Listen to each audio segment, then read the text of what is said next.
Welcome to the One Nest Academy. Hello everyone, welcome to One Nest Academy. I am your educator Shelly Singh. So ये series aptitude की जो हमने हर Sunday को लाने की promise की थी, इसका आज सेकंड चैप्टर है। जो फर्स्ट चैप्टर था वो 2 पार्ट्स में बना था, जो नंबर सिस्टम था पार्ट 1 और पार्ट 2। अगर आपने नहीं देखी है तो प्लीज उसको देख लीजिए, क्योंकि वहां पे हमने बेसिक पढ़ाया है, उसके बाद ही आपको ये सब चीजें थोड़ी समझ आएंगी। ठीक है, तो आज का जो हमारा टॉपिक है वो है वैदिक मैथ्स। अब जो वैदिक मैथ्स होता है वो बहुत ही सिंपल होता है और बहुत ही इम्पोर्टेंट होता है। ये हमें स्कूल में पढ़ाया जाता है, बट फिर भी बच्चे इसे नहीं पढ़ते हैं ध्यान से, और फिर ये जब आप बड़े होते हैं, जब आप एग्जामिनेशन के लिए जाते हैं, तो ये बहुत हेल्पफुल होता है, पर लोगों को पता ही नहीं होता कि ये क्या है, तो लोग इसका यूज नहीं करते हैं। तो चलिए डिस्कस करते हैं वैदिक मैथ्स को। तो पहला जो है वो है मल्टीप्लिकेशन। वैदिक मैथ्स में मल्टीप्लिकेशन बहुत ही सिंपल वे में हो सकता है। अब यहाँ पे मैंने 2 डिजिट नंबर और 3 डिजिट नंबर को रखा है। पहला है हमारा 33 इंटू 44। इसमें आपको क्या करना है, यहाँ क्या लिखा है formula, vertically and cross wise. तो वर्टिकली का मतलब होता है 3 इंटू 4 की करेंगे हम। ठीक है, जो ये 3 और 4 है इसको मल्टीप्लाई करेंगे, तो 3 इंटू 4 12, तो इधर 2 आएगा। ठीक है, और जो 1 है वो कैरी गया। अब क्या बोला, क्रॉस वाइज बोला, तो क्रॉस कैसा होता है 3 इंटू 4 और ये 3 इंटू 4। तो ये चारों को मल्टीप्लाई करेंगे। कैसे करेंगे, 3 4 जा 12, 3 4 जा 12, 12 प्लस 12 24, प्लस 1 25। तो ये हमारा 5 हुआ, और फिर से हमारा 2 हो गया कैरी। उसके बाद फिर से वर्टिकली की बारी आएगी, तो ये दोनों को मल्टीप्लाई करेंगे। 3 इंटू 4 12, यहाँ पे कैरी कितनी थी, 2 थी, प्लस 2 14। तो ये आपका आंसर आ गया। तो बड़ी इजीली आ गया। अभी आपको लग रहा होगा कि टाइम टेकिंग है, बट जब ये प्रैक्टिस में आ जाता है, आप मानेंगे नहीं कि ये मैं 9th क्लास से करती आ रही हूँ। मैंने 9th क्लास से इस मेथड को छोड़ा ही नहीं। तो ये मेरे लिए ना बहुत इजी हो गया है, मतलब मैं बहुत आराम से इसको कर पाती हूँ। तो मेरा कहने का मतलब ये है कि अगर आप इस मेथड को प्रैक्टिस में लाएंगे तो आप बहुत इजीली, बहुत फास्ट मल्टीप्लीकेशन कर पाएंगे। अब 3 डिजिट नंबर का देखते हैं। 3 डिजिट में भी वर्टिकली और क्रॉस वाइज होता है। तो वर्टिकली पहले 6 इंटू 4, ठीक है, 6 4 जा 24, तो 4, 2 हमारा कैरी। उसके बाद यहाँ पे आपको क्या करना है, पहले वर्टिकली करना है, फिर इसको भूल जाइए अभी के लिए, ये 3rd नंबर को भूल जाइए। ठीक है, 2 और 1 को। हमारे पास 3 6 2 4 है, आप इमेजिन कीजिए। अब इसको क्रॉस वाइज करना है ऐसे। ठीक है, 2 6 जा 12, 3 4 जा 12, 12 प्लस 12 24, प्लस 2 26, तो 6 और हमारा 2 कैरी। ठीक है, 26 हो गया। अब आपको तीनों को मल्टीप्लाई करना है। ये कैसे करेंगे, 2 को 4 से, 6 को 1 से, 3 को 2 से। ठीक है, तो ये ऐसा जाएगा, 6 ऐसा जाएगा, और 3 और 1 ऐसा आएगा। ठीक है, तो कैसे होगा, 2 4 जा 8, 6 1 जा 6, यहां मैं लिखती जाती हूँ 8 प्लस 6, और 3 2 जा 6 प्लस 6। तो ये हमारा क्या हुआ, 6 प्लस 6 12, 12 प्लस 8 20। हमारा 2 क्या था, कैरी था, तो 20 प्लस 2 22। तो ये 2 और फिर हमारा 2 कैरी हो गया। ठीक है, अब 2 को करेंगे, 2 इंटू 2 4, 3 1 जा 3, तो 4 प्लस 3 7, प्लस 2 9, और फिर वर्टिकली 2 1 जा 2। तो ये आपका आंसर हो जाएगा इतने बड़े मल्टीप्लीकेशन का इजीली। नहीं तो आप इसको पहले इससे करते जो हमने पढ़ा है नॉर्मली मल्टीप्लीकेशन, तो ये वैदिक मैथ्स से बहुत इजीली हो जाता है। तो इसको याद कैसे रखना है, अभी आपको लगेगा ये बहुत हौच पौच सा है, एकदम डिफिकल्ट है। इसको याद आराम से रख सकते हैं। पहले 1, ठीक है, ये दोनों को वर्टिकली करें 1, फिर दो डिजिट को देखेंगे 2, फिर 3 डिजिट्स को देखेंगे, मल्टीप्लाई करेंगे, फिर उसके बाद 2 डिजिट को देखेंगे, फिर 1। तो ये कैसा चला, 1 2 3, फिर 2 1। तो आप क्या समझेंगे, 1 2 3, पहले मल्टीप्लिकेशन को बता रही हूं, उसके बाद उल्टा करें 2 और 1। तो इसलिए ये जो 3 डिजिट है वो भी इजीली हो जाएगा। ये सब बस प्रैक्टिस की डिमांड करते हैं, बाकी ये बहुत ही इजी फॉर्मूलेस होते हैं। ठीक है, तो ये तो हो गया मल्टीप्लीकेशन। अब दूसरे टाइप का मल्टीप्लीकेशन जो इजी हो, और multiplying number where the last number add up to form 10 and the first numbers are same. तो इसका मतलब क्या है कि ऐसे नंबर्स जिसके लास्ट डिजिट जो हो उनको अगर आप ऐड करेंगे तो उसका सम होगा 10 और जो फर्स्ट डिजिट है वो सेम रहेंगे। तो यहाँ पे 32 और 38 है, 3 आपका सेम है, 8 प्लस 2 कितना होता है 10 होता है। तो ये इजिली इस फॉर्मूले में बैठेगा। तो इसका क्या करना है, 3 आपके पास है ना, तो इसको +1 करके मल्टीप्लाई करना है। तो 3 + 1 क्या होता है 4 होता है। तो 3 × 4 क्या होता है 12 होता है। तो मैं पहले आंसर लिख देती हूँ, उसके बाद आपको बताऊंगी। तो ये कहां से आया 3, ठीक है, 3 + 1 = 4 और 3 × 4 होगा हमारा 12। तो यहां से हमारा 12 आ गया, फर्स्ट पार्ट आ गया। अब 8 और 2 है, तो 8 2 से कितना होता है 16। तो ये आपका आ गया 16, ठीक है। 8 और 2 को मल्टीप्लाई करेंगे तो 16 आएगा। तो ये जो 12 16 है वो आपका आंसर है, ठीक है। तो इस तरीके से इजी हो गया। इसका एक और एग्जांपल देखते हैं। 81 × 89, यहाँ पे 8 8 सेम है और 9 + 1 कितना होता है 10 होता है। अब 8 + 1 9, 8 9 = 72। तो ये हमारा 72 फर्स्ट पार्ट क्लियर। उसके बाद 9 1 = 9 होता है। अब यहाँ देखिए चार नंबर है, मतलब दो नंबर हैं, उनको आप मल्टीप्लाई करेंगे तो ऑब्वियस सी बात है 3 डिजिट में तो आपका आंसर आएगा नहीं, 4 डिजिट में ही आएगा।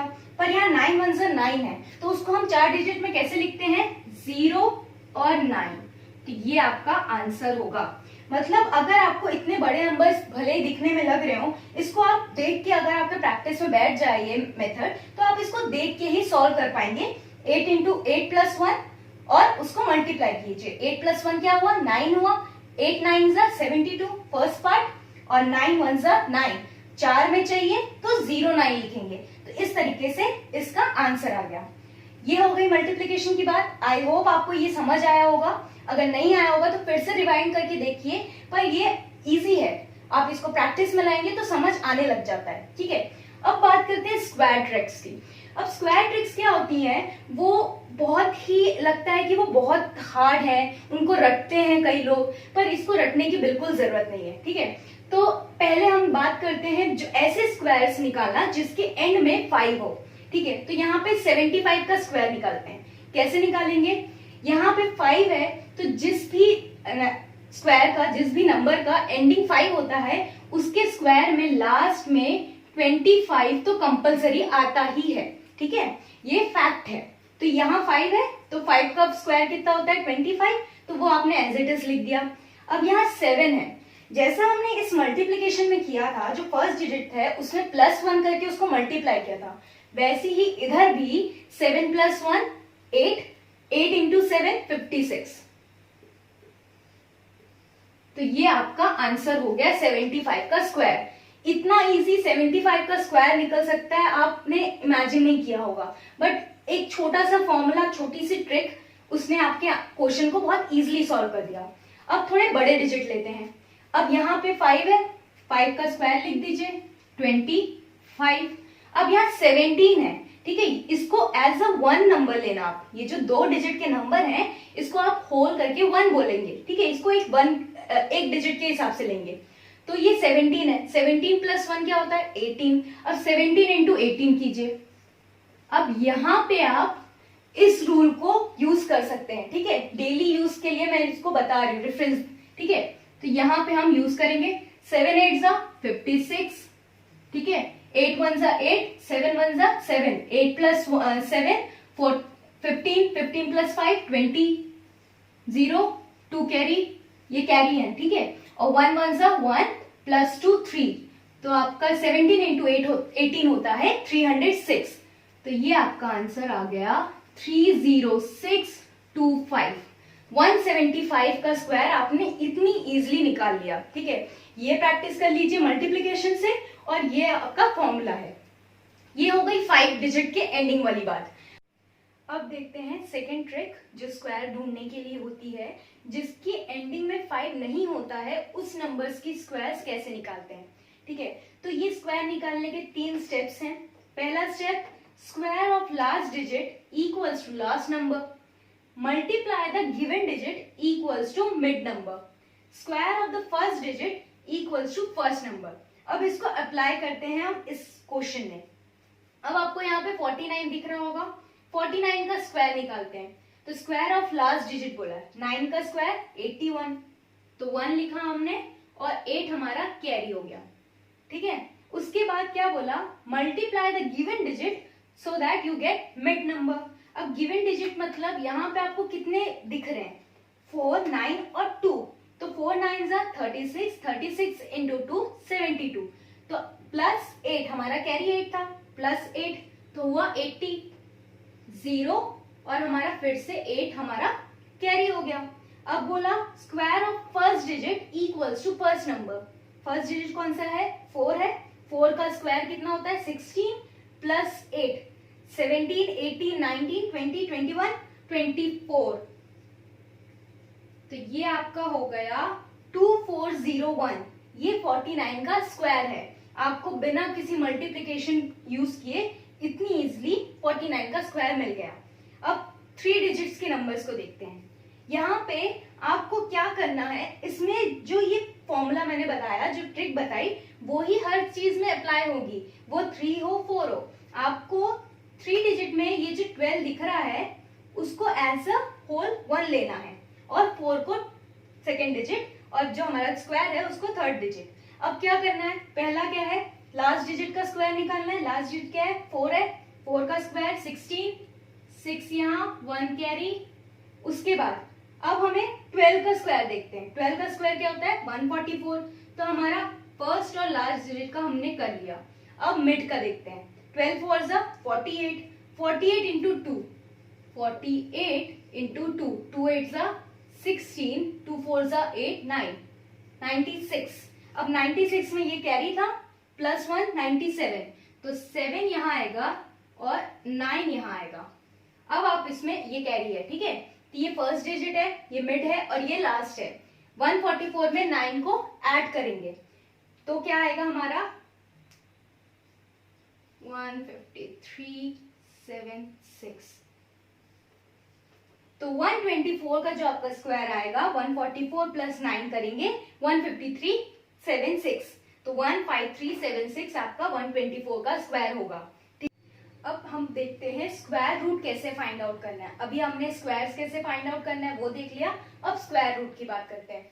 तो पहला पॉइंट 1 4 5 6 9, ये जो डिजिट्स हैं अगर ये यूनिट डिजिट में रहते हैं किसी भी नंबर के तो वो एक परफेक्ट स्क्वायर होगा, ठीक है। तो कोई भी डिजिट आपको दिया गया हो, फॉर एग्जांपल ये देखिए यहाँ क्या दिया है 5 3 8 2 4 दिया है, इसके डिजिट में यूनिट डिजिट में क्या है 4 है जो कि यहाँ पे आ रहा है, तो इसका मतलब क्या है ये एक परफेक्ट स्क्वायर है। तो जब कोई भी यूनिट डिजिट में रहे ये नंबर, इनमें से कोई भी डिजिट यूनिट डिजिट में रहे किसी भी नंबर के तो वो एक परफेक्ट स्क्वायर होते हैं, ठीक है। जो मैंने नंबर सिस्टम पढ़ाया था उसमें मैंने बताया था कि कौन से ऐसे यूनिट डिजिट में नंबर्स होते हैं जो परफेक्ट स्क्वायर नहीं होते हैं, ठीक है।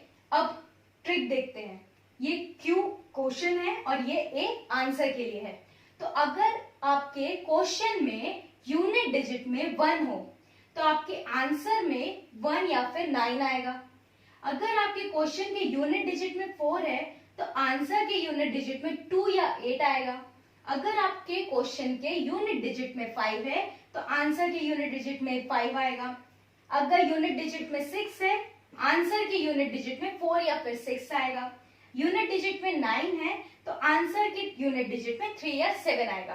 तो ये टेबल को आप मेमोराइज कर लीजिए और इसको आप नोट कर लीजिए, ठीक है। अब इसमें एक एक्सेप्शन है, ये जो नंबर है इस रूल को फॉलो करके आप इसका नहीं निकाल सकते आंसर, इसलिए ये एक्सेप्शन केस है, ठीक है, इसको नहीं आप इंक्लूड करिएगा। उसके बाद बाकी सारे नंबर्स आपके इस फॉर्मूले से हो जाएंगे सॉल्व। अब एक क्वेश्चन देखते हैं 2304, ये किसका स्क्वायर रूट है। अब देखिए 4 है, यूनिट डिजिट में 4 है तो उसका मतलब है 2 या फिर 8 आएगा, तो 2 या फिर 8 आएगा, ठीक है, इसके यूनिट डिजिट में आंसर के। तो हमने लिख दिया 2 और 8। ये जो 23 है, आपको ये देखना है कि 23 किसके पहले या बाद में कौन सा ऐसा नंबर है जो परफेक्ट स्क्वायर है। अब आप देखेंगे कि 4 का स्क्वायर जो होता है वो 16 होता है और 5 का स्क्वायर जो होता है वो 25 होता है। तो ये जो 23 है ये 4 और 5 के स्क्वायर के बीच में आ रही है। यस, तो ये यहाँ पे आ रही है। तो आपको क्या करना है, अगर वो किसी मतलब ऐसे जब दो नंबर्स बन जाए उसके बीच में कोई नंबर आए तो आपको ऊपर वाली डिजिट लेने हैं। ठीक है, तो यहाँ पे हमारा 4 है, हम 4 लेंगे, तो 42 या फिर 48। अब हमें ये बताना है कि 42 आएगा आंसर कि 48 आएगा। अब वो कैसे बताएंगे, जो ये 23 है आपका, उसको आपको देखना है कि वो किसके क्लोजेस्ट है। क्या वो 16 के क्लोजेस्ट है, क्या वो 25 के क्लोज है। तो हमको दिख रहा है यहाँ पे 23 और 25 के बीच में दो नंबर्स का डिफरेंस है, तो मतलब क्या है, वो क्लोजेस्ट है। तो हम क्या लेंगे, सेकेंड नंबर। ये 5 हमारा जो था वो सेकेंड नंबर था, तो हम क्या लेंगे, सेकेंड नंबर जो हमारा यहाँ आया है। तो ये 2304 है, वो 48 का स्क्वायर है। ठीक है, √2304 इक्वल्स टू 48। अब ये हो गया हमारा एग्जाम्पल। अब कुछ क्वेश्चन सॉल्व करते हैं। अब यहाँ देखिए, यहाँ नंबर्स बड़े हैं। अब यहाँ पे क्या करना है, आपको सिंपल यूनिट डिजिट देखना है। 4 है, 4 में अगर आप यूनिट डिजिट अगर क्वेश्चन में है तो आंसर में 2 या फिर 8 आएगा। तो यहाँ पे लिख लीजिए 2 या फिर 8। ठीक है, अब हम स्क्वायर रूट देख रहे हैं, तो आप पीछे के दो डिजिट को भूल जाइए। ठीक है, आगे के आपके कितने बचे, 3 डिजिट बचे, 538। अब ये जो 538 है ये किसके स्क्वायर्स के बीच में आ रहा है। अब देखिए यहाँ पे 21 से 30 तक का स्क्वायर मैंने लिखा है, 23 और 24 के बीच में आ रहा है 538, 529 और 576 के बीच में आ रहा है 538। अब क्या बोला था मैंने, आपको ये देखना है कि ऊपर वाला डिजिट कौन सा है। तो 23 है, तो हम यहाँ पे लिख देंगे 23। अब ये दोनों में से कैसे आपको डिसाइड करना है, ऐसे डिसाइड करना है कि ये जो नंबर है, ये जो 3 डिजिट है, वो किसके क्लोजेस्ट है, 23 के कि 24 के। हमें यहाँ दिख रहा है कि 23 के क्लोजेस्ट है ये नंबर। ठीक है, यहाँ पे आप नंबर क्लोजेस्ट कैसे फाइंड आउट करेंगे, ये जो 529 है और 538 है, माइनस कर लीजिए। 538 माइनस 529, 8 हमारा 18 हो जाएगा, 18 में से 9 गया, 9 2 0 0। ठीक है, तो 529 जो 23 का है वो इसके क्लोजेस्ट है, तो मतलब ये क्या ऊपर वाला है, तो हमारा जो आंसर होगा वो भी ऊपर वाला होगा। ठीक है, इस तरीके से आप इसको मेमोराइज कीजिए। अब एक और क्वेश्चन देखते हैं। यूनिट डिजिट क्या है, 9 है। अगर यूनिट डिजिट 9 हो तो आंसर का यूनिट डिजिट 3 या 7 होता है। अब यहाँ पे 3 या 7 लिख लिया। ठीक है, 640, दो का भूल जाएंगे, स्क्वायर रूट देख रहे हैं, 640 की बात करते हैं। अब 640 जो है वो 25 और 26 के बीच में आ रही है। कैसे, 625 और 676 इसके बीच में आ रहा है 640। अब ये देखेंगे कि पहला नंबर कौन सा है, 25 है, तो ये हमने लिख दिया 2525। ठीक है, अब आपको ये देखना है कि 640 इन दोनों में से किसके क्लोजेस्ट है।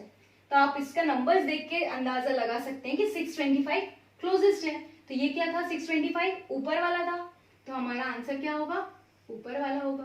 तो इस तरीके से हमारा आंसर आ गया। ठीक है, अब दूसरा क्वेश्चन देखते हैं। ये क्वेश्चन आपको हर पेपर में मिलेंगे, सीजीपीएससी, यूपीएससी, एसएससी और बैंक्स में। तो इसको कैसे सॉल्व करते हैं, इस नंबर को, ये आपका क्वेश्चन है। ठीक है, इस क्वेश्चन को आपको पीछे से देखना है। 225 किसका होता है, 15 का होता है, तो हमने यहाँ पे 15 लिख लिया।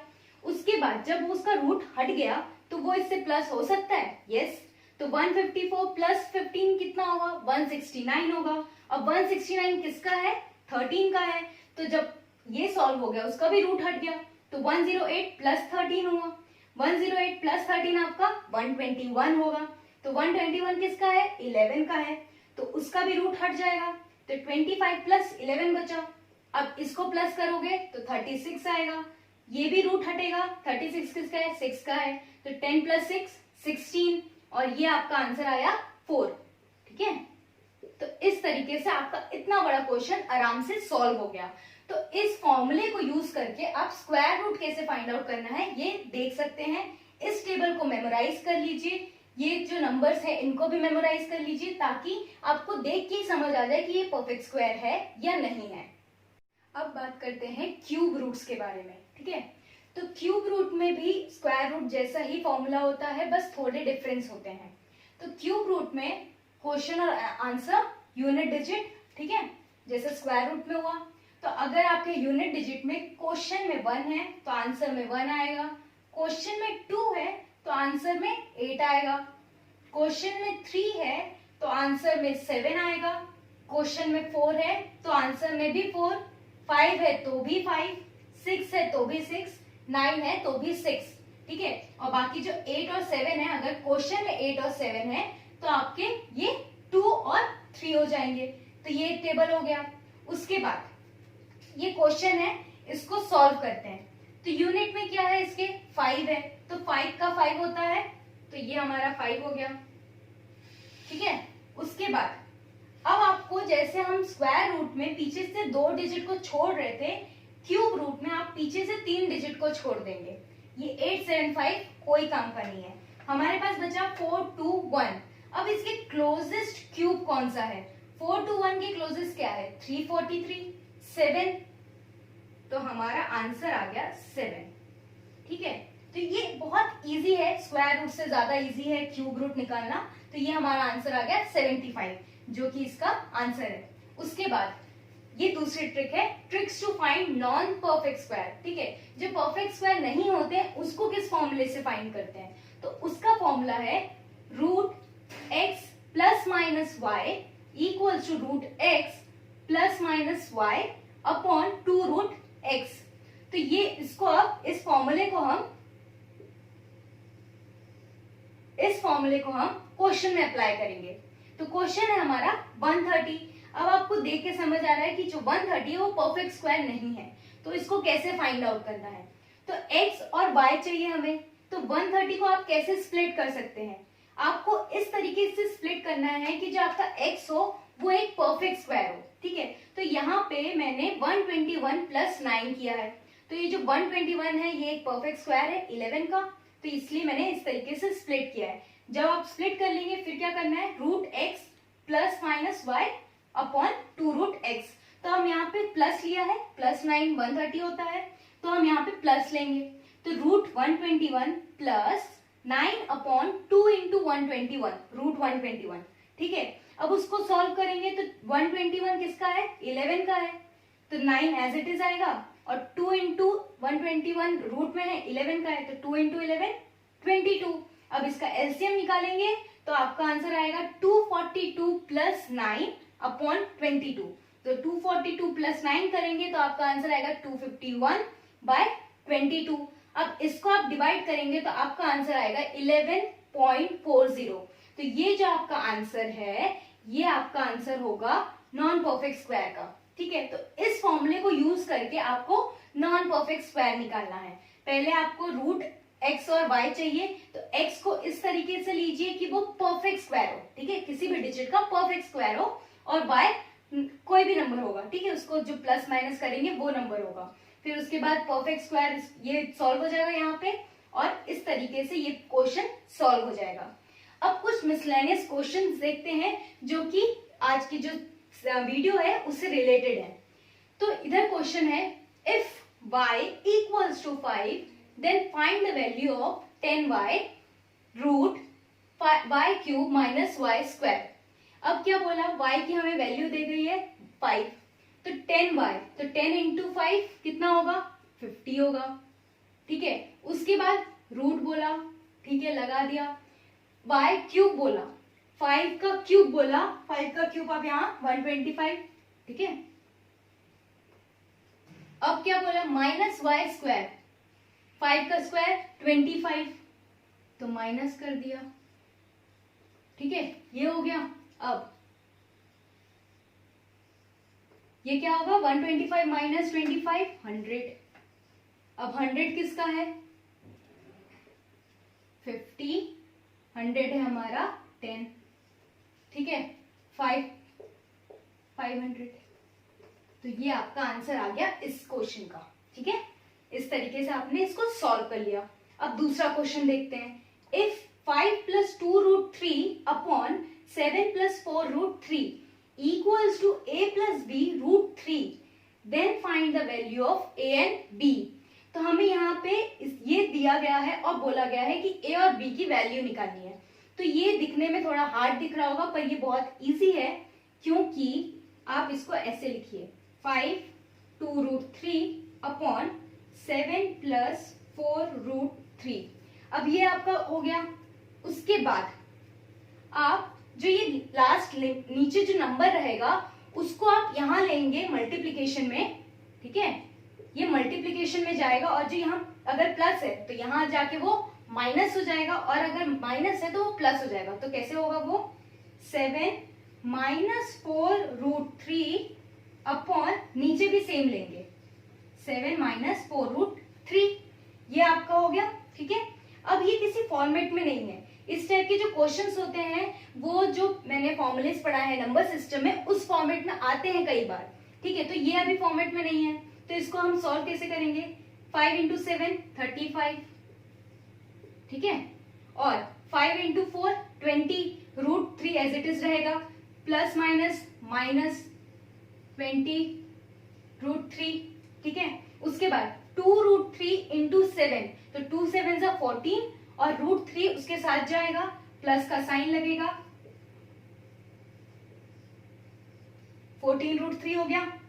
2√3 - 4√3 इंटू करना है इन दोनों को। तो कैसे करेंगे, 2 4 = 8 और √3 3 होता है, तो 8 × 3 24। तो साइन कौन सा लगेगा, प्लस माइनस।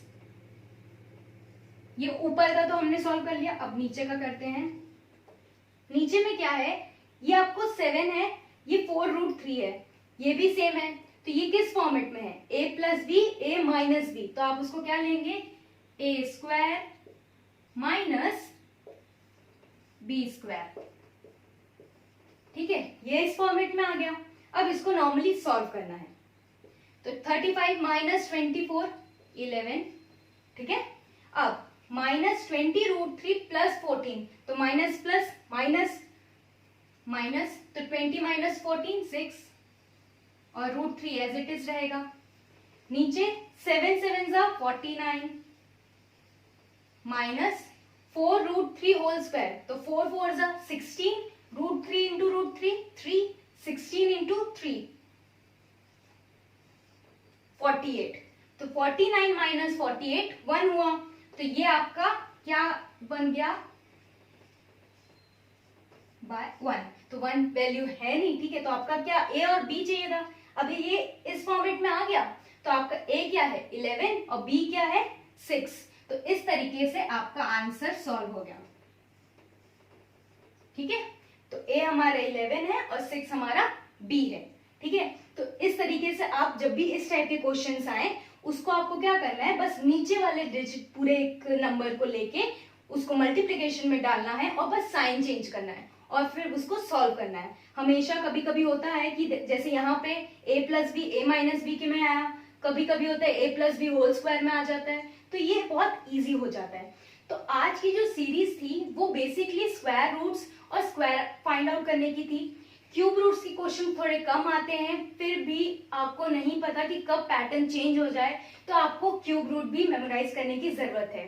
ठीक है, तो आज की वीडियो में मैंने क्यूब रूट्स, स्क्वायर रूट्स सबको कवर करने की कोशिश की है। अगर आपको इस फॉर्मूले से कोई भी क्वेश्चंस नहीं बनते हैं तो आप हमें कमेंट सेक्शन में बता सकते हैं और हम आपको उसका आंसर देंगे।